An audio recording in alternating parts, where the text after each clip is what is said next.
It never crossed my mind once that there was any chance of being caught for piracy. This seemed like a very easy way to make money because all it consisted was me buying products from a wholesale site and just selling them on eBay. I had purchased Windows 7 Ultimate for $90 and I have been selling it for $220 on eBay. They detected me very early. It wasn't too long before I was stopped. In Australia, selling and distributing counterfeit software is both a civil and a criminal offence.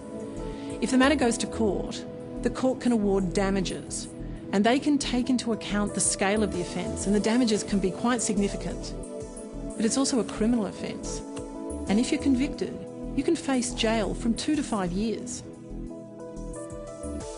I had sold around 100 copies approximately, and I had made around probably $10,000 from it.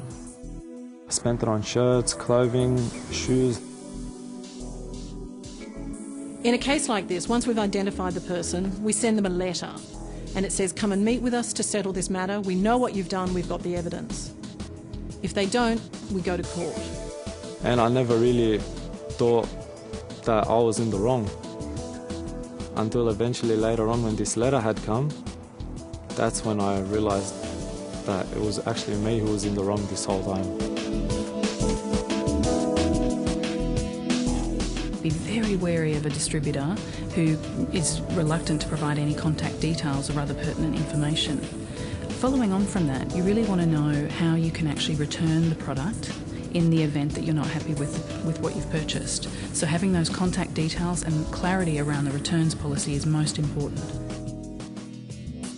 Software piracy in Australia accounts for losses of $550 million annually. A recent study by IDC found that the websites that were found to be selling counterfeit software were in themselves a threat. 1 in 4 of those websites actually attempted to install unwanted code on the PCs of people who were surfing the websites. Beyond that, the software itself, the counterfeit software, actually contained, 50% of them contained malware, trojans or other unwanted security breaches. The quality of the counterfeit product on the market these days is remarkable in terms of the face value appearance. So it's not often until you get into the box, open it up, that you can really see where the problem lies. Look, VoiceLove did the wrong thing.